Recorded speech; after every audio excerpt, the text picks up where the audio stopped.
welcome to Bishop Academy online classes. Dear student, today I am going to discuss about numerical problems because your entry of realization account has been closed. Now we start the solve of numerical questions. हम कैसे numerical questions solve करेंगे? अगर आपके सामने ऐसे question हो तो आप कैसे सॉल्व करेंगे? देखिए, मैंने एक क्वेश्चन लिया है. Anish and Kannav were partners in a firm sharing profit and losses in the ratio of 3:2. On 31st March 2018 their balance sheet was as follows. वे बैलेंस शीट दिया हुआ है जिसमें आपके लायबिलिटी साइड में दिया है trade creditors, employees provident fund, mistress. देखिएगा, इसको ध्यान दीजिएगा, यहाँ पे लिखा है मिस्ट्रेस, MRS लिखा है, मिस्ट्रेस आशीष लोन. ठीक, आशीष पार्टनर है, मिस्ट्रेस आशीष, यानी कि यहाँ पे अनीश जो लिखा है, ये अनीश, यहाँ पे आशीष आ गया, अनीश होना चाहिए. ठीक है, आशीष होना चाहिए यहाँ पर. तो आशीष लोन यानी कि आशीष की वाइफ का लोन है. तो ध्यान दीजिए, इसको आप करेंगे, इसको लायबिलिटी साइड में लिखेंगे. अगर यही मिस्टर आशीष लोन होता तो आप इसको नहीं करते. ठीक है ना? तो इसमें सब थोड़ी देर पाँच करिएगा. हाँ, देखिए यहाँ पे आशीष, मैंने आशीष इसको कर दिया है. तो मिस्टर आशीष लोन है, यानी कि आशीष की वाइफ का लोन है. कन्नव लोन दिया है, यहाँ पे कन्नव पार्टनर है, कन्नव का लोन दिया है, इसको आप रियलाइजेशन अकाउंट के लायबिलिटी साइड में नहीं लिखेंगे. वर्कमैन कंपनसेशन रिजर्व दिया है, इन्वेस्टमेंट फ्लक्चुएशन रिजर्व दिया है, तो इन्वेस्टमेंट फ्लक्चुएशन रिजर्व आप क्रेडिट साइड में लिखेंगे. बट आप क्या नहीं लिखेंगे, वर्कमैन कंपनसेशन रिजर्व में तभी लिखेंगे जब क्लेम पेड किया जा रहा हो वर्कमैन कंपनसेशन का. ठीक है, तो जितना क्लेम पेड किया जाएगा उतना ही लिखेंगे. यहाँ पे एसेट साइड में देखिए, बैंक का बैलेंस दिया हुआ है, stock, debtors, furniture, plant, investment, profit and loss account दिया है. तो देखिए यहाँ पे मैं लिख रहा हूँ, यहाँ पे टू सन्ड्री एसेट्स. सबसे पहला प्रोसीजर आपको करना है जिसमें बहुत ज़्यादा आपको दिमाग लगाने की ज़रूरत नहीं है. To sundry assets. अब इसमें बैंक को छोड़ करके और प्रॉफिट लॉस अकाउंट को छोड़ करके मैं वो बैलेंस सारा लिख ले रहा हूँ. ठीक है, देखिए, स्टॉक और क्या है, स्टॉक कितने का है, 24,000 का है. तो स्टॉक आपने 24,000 यहाँ पे लिख लिया. और देखिए, डेप्टर्स 19,000 का है, तो डेप्टर्स लिख लिया 19,000 का. फर्नीचर है 40,000 का.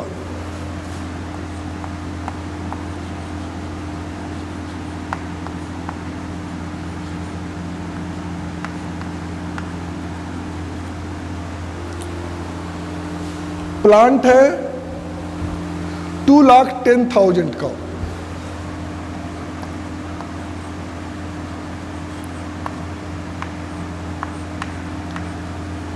$2,10,000 का प्लांट लिख लिया. इन्वेस्टमेंट 32,000 का. इन्वेस्टमेंट वो है 32,000. मैंने सारे एसेट्स लिख लिए. किसको छोड़ के, प्रॉफिट लॉस अकाउंट और बैंक को छोड़ के मैंने सारे एसेट्स लिख लिए.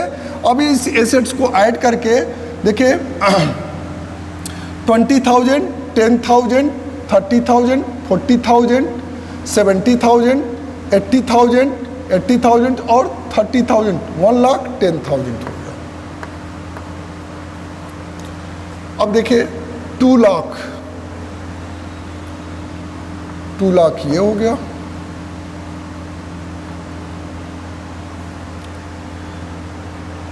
अब वो 1,000 वाला काउंट कर लिए. 9, 4, 13, 13 to 15, तो 15,000 आपका ये हो गया. यानी कि 3,25,000 का एसेट्स टोटल है. आप बहुत ज़्यादा इसको ऐड करने में प्रॉब्लम हो रही है तो सीधे सीधे आप यहाँ पर 3 लाख देखिए 3,25,000 है, यहाँ पे टोटल अमाउंट दे दिया है 3,70,000 का, तो 10,000 का प्रॉफिट लॉस है और 35,000 का बैंक का बैलेंस है। इसको आप क्या करेंगे, इसको 10 और 35 45 इसमें से माइनस कर देंगे, तो 45 माइनस करेंगे तो क्या बचेगा 25।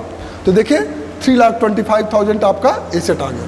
तो बहुत ज़्यादा इसको ऐड करने की जरूरत नहीं है, थोड़ा सा मैं अगर टोटल एसेट में से जो नहीं काउंट करना है हमको उसको क्या करेंगे माइनस कर लीजिए, आप तुरंत बैलेंस लिख लीजिए। ये एक शॉर्टकट तरीका है जिसमें आपको क्या करना है, काउंट ऐड करने में गलती नहीं होगी और जल्दी हो जाएगा। ये हमने एसेट लिख लिया। इसी तरह हमने क्रेडिट साइड में हमको लिखना है by sundry liabilities, by sundry liabilities, by sundry liabilities. अब लाइबिलिटीज में देखते हैं क्या क्या लिखना है हमको। तो सबसे पहले यहाँ पे ट्रेड क्रेडिटर्स, ट्रेड क्रेडिटर्स कितने के हैं 42,000 के, ठीक। एम्प्लॉइज प्रोविडेंट फंड दिया है तो हम इस पर देखेंगे क्लेम है कि नहीं है तभी लिखेंगे। Mistress Ashish loan, mistress MRS, mistress Ashish loan, आशीष लोन है 9,000 का, ये आशीष की वाइफ का लोन है इसलिए इसको लिखेंगे। कन्नौज लोन नहीं लिखेंगे। इन्वेस्टमेंट फ्लक्चुएशन रिजर्व लिखेंगे, इन्वेस्टमेंट फ्लक्चुएशन फंड कितने का है, रिजर्व कितने का है 4,000 का, इसको लिखेंगे, ठीक है। अब हमने क्या क्या छोड़ा है, कन्नौ का लोन छोड़ा है, एम्प्लॉइज प्रोविडेंट फंड छोड़ा है, वर्कमैन कंपनसेशन रिजर्व छोड़ा है। इसको क्यों छोड़ा है, अब इसके आगे एडिशनल इंफॉर्मेशन के लिए हमने इसको रखा है। अब देखते हैं ये हमारा एडिशनल इंफॉर्मेशन है। अब इसमें देखिए इससे रिलेटेड वर्कमैन कंपनसेशन रिजर्व से रिलेटेड कोई इंफॉर्मेशन है इसमें। देखिए Ashish agree to take over furniture, इसमें नहीं है। डेप्टर्स रिलाइज 18,000, प्लांट रिलाइज इतना। Kannauj took over 40% of stock, 20% less than remaining stock, ये भी नहीं है। Trade creditors took over investment in full settlement नहीं। Kannauj agree to take over responsibility of completing the dissolution agree to इतना ₹12,000 and beer relation expenses, actual expenses of realisation account 8,000। देखिए इसमें उन सबों से रिलेटेड कोई इंफॉर्मेशन नहीं है, तो उन सबों से देखिए workman compensation, employees provident fund, तो इससे रिलेटेड कोई इंफॉर्मेशन नहीं है। कन्नौज लोन चूंकि एक पार्टनर का लोन है इसलिए इसको नहीं लिखे है, लेकिन पार्टनर के वाइफ का लोन रहेगा, पार्टनर के सिस्टर का लोन रहेगा, पार्टनर के ब्रदर का लोन रहेगा तो उसको लिखेंगे, ठीक है, लायबिलिटी साइड में। तो इन सब, अब ये वर्कमैन कंपनसेशन रिजर्व कहाँ जाएगा, पार्टनर्स कैपिटल में एज यूजुअल जैसे आप एंट्री करते रहे वैसे ही आप एंट्री करेंगे। इन्वेस्टमेंट फ्लक्चुएशन रिजर्व को हम इसमें इंक्लूड करते हैं, वर्कमैन कंपनसेशन रिजर्व को हम इसमें इंक्लूड नहीं करते हैं, ठीक है। अब इसमें हमने इंक्लूड कर दिया, ठीक है। अब इसको ऐड कर देंगे तो 9, 4, 13, 13 to 15, 13 to 15 और 40,000 कितना हो जाएगा 55,000, 55,000 ये हमारा। अब इसके बाद से हम क्या करेंगे, अब देखेंगे एक एक करके। करा कि Ashish agree to take over furniture at 38,000, ठीक है, and pay off mistress Ashish loan. Ashish कर रहा है, मिस्ट्रेस आशीष लोन को वो पेड करेगा और टुक ओवर 38,000 में वो फर्नीचर लिया है। तो यहाँ पे देखिए फर्नीचर की वैल्यू कितनी है 40,000, और जबकि आशीष कितने में ले रहा है 38,000 पे। तो यहाँ पे लिखेंगे by Ashish capital account, bracket में लिखेंगे फर्नीचर, फर्नीचर ले रहा है, कितने में ले रहा है 38,000 पे ले रहा है। देखिए पहले वाले का हो गया। अब वहीं पे कह रहा है कि पे ऑफ मिस्ट्रेस आशीष लोन, अपनी वाइफ का लोन वो पेड ऑफ करेगा। तो इधर लिख लेंगे टू आशीष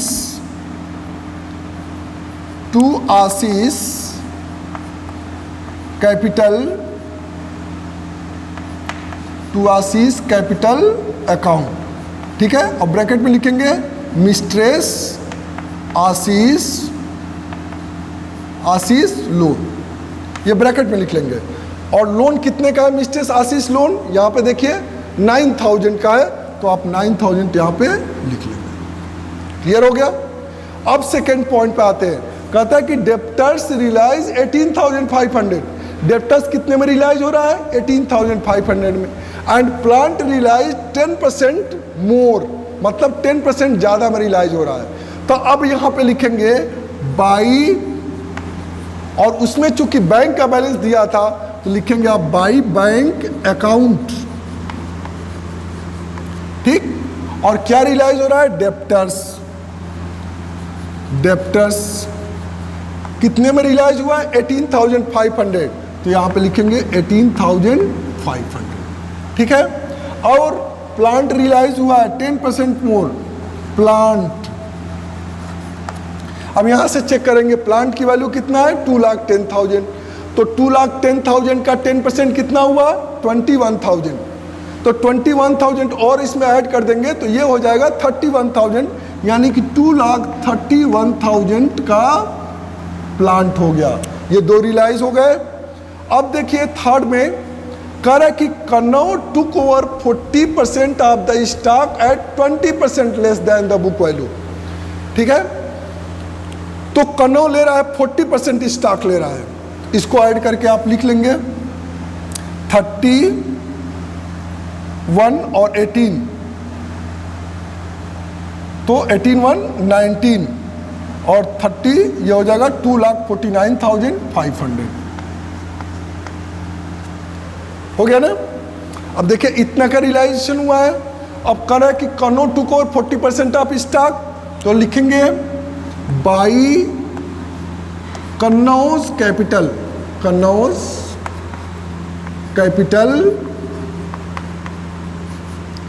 अकाउंट, ब्रैकेट में लिखेंगे स्टॉक, ठीक है। अब स्टॉक देखिए यहाँ पे कितना है, स्टॉक 24,000 है। अब 24,000 का स्टॉक 40% निकालेंगे, तो 24,000 मल्टीप्लाई 40/100, इसको निकालेंगे तो 40% स्टॉक है, तो इसको निकालेंगे तो 0 से 0 कैंसिल, इस 0 से इस 0 कैंसिल, 4 से मल्टीप्लाई कर देंगे 0 0, 4 4 जा 16 और 4 2 जा 8 1 9, देखिए 9,600 है।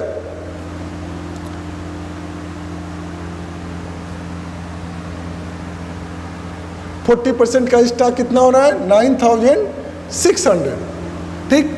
अब ये 9,600 ये 40% का एक्चुअल वैल्यू है, जबकि वो कितने % लेस पे ले रहा है 20% लेस पे ले रहा है। तो अब ये 9,600 है, अब इसको 20% इसका लेस पर जब करेंगे तो आप इसका मतलब इसकी वैल्यू किस पे निकालेंगे 80% पर निकालेंगे, 80/100, 0 0 0, 8 से मल्टीप्लाई कर दिए 8 0 0, 8 6 जा 48 4, 8 9 जा 72 4 76, यानी कि 9,600 का स्टॉक कितने में ले रहा है 7,680 में ले रहा है, तो यहाँ पे लिख लेंगे 7,680। अब ध्यान दीजिएगा, कह रहा है कि remaining stock was sold at gain of 10%, तो रिमेनिंग स्टॉक कितना बचा उसके पास 24,000 माइनस 9,600 माइनस कर देंगे इसमें से,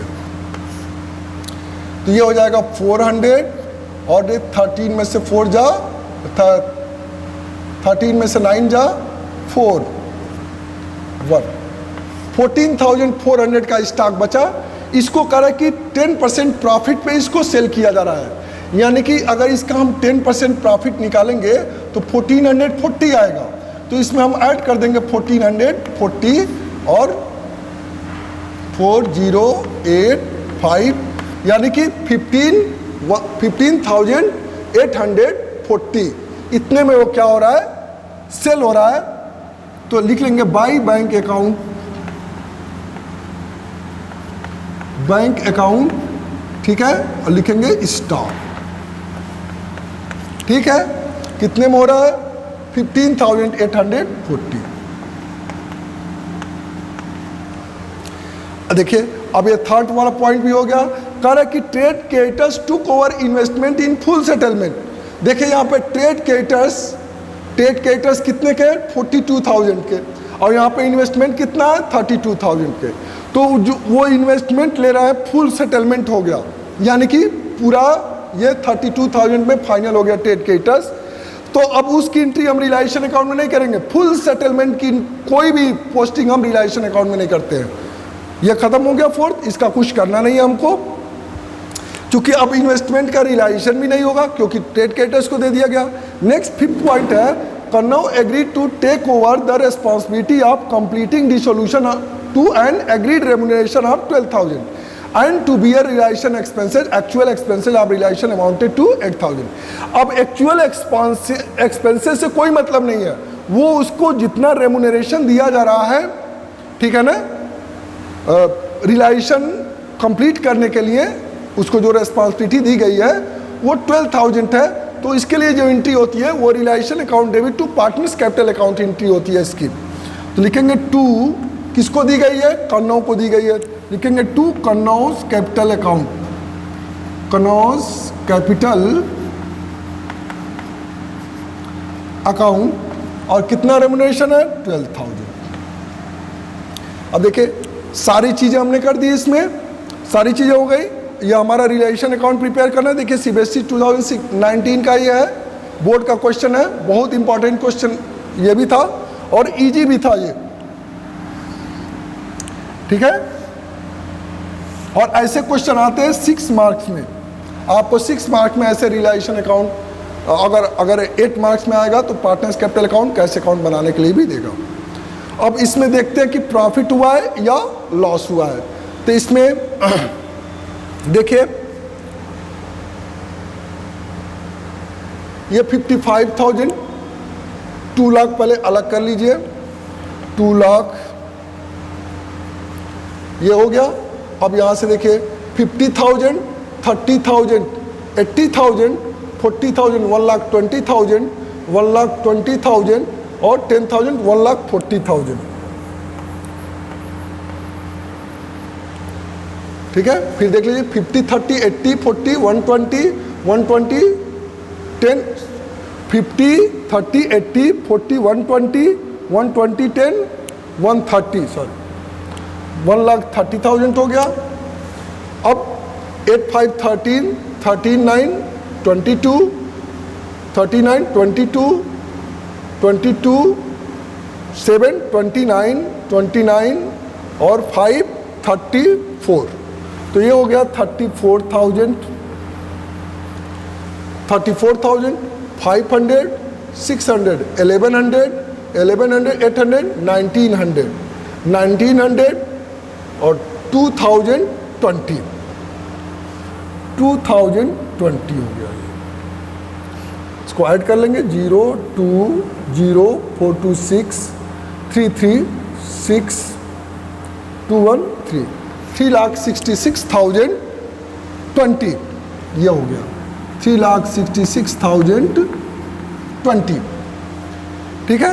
इधर भी हो जाएगा ये बैलेंस, इधर का ऐड कर लेंगे किनारे, तो 12 और ये 3,25,995, 14 यानी कि 3,34,000 हो गया, 3,34,000 टू 3,36,000, 3,46,000, 3,46,000 यानी कि प्रॉफिट निकलेगा। यहाँ पे लिखेंगे to profit transfer to partners capital account, ठीक है। कौन कौन पार्टनर है, आशीष है, और कन्नौज है। ठीक है, अब इसमें से माइनस कर लेंगे। 3,66,020 में से आपको माइनस करना है 3,25,000, 9, 3,34,000, 2, 3,34,000, 2, 3,36,000, 3,46,000 माइनस करना है।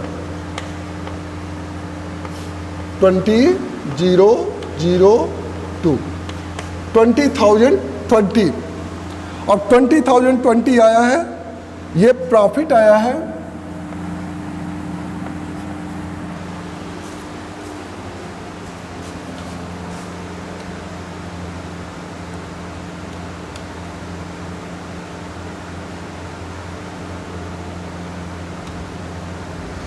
ये देखिए 3:2 का रेशियो है, ठीक है ना। तो अब जो ये 20,020 आया है, इसको हम क्या करेंगे, 3:2 के रेशियो में डिस्ट्रीब्यूट करेंगे। तो 3:2 के रेशियो में जब डिस्ट्रीब्यूट करेंगे,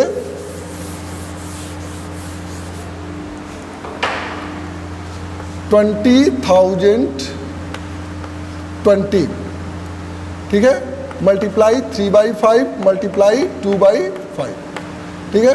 5 4 जा 20, 0 0, 5 4 जा 20, क्या हो जाएगा, 3 4 जा 12, 1 0, 3 4 जा 12, 12,012 आशीष का हो जाएगा। और इसका हो जाएगा 2 4 जा 8, 8,008, 8,008, ये किसका हो जाएगा, कन्नौज का हो जाएगा। ये आपका रियलाइजेशन अकाउंट क्या हो गया, कंप्लीट हो गया। ठीक है, अब इसी चीज़ को, इसी में से जो पार्टनर्स कैपिटल में ट्रांसफ़र करने वाली चीज़ है, उसको पार्टनर्स कैपिटल में ट्रांसफ़र करेंगे और बनाएंगे। तो फिलहाल अभी रियलाइजेशन अकाउंट, नेक्स्ट जो कुछ वीडियो बनाएंगे उसमें आपको realisation account, partners capital account कैसे बनाएंगे, कैसा बैंक अकाउंट कैसे बनाएंगे, उसमें आपको आगे की चीज़ें बताई जाएंगी। ठीक है, thank you, have a nice day.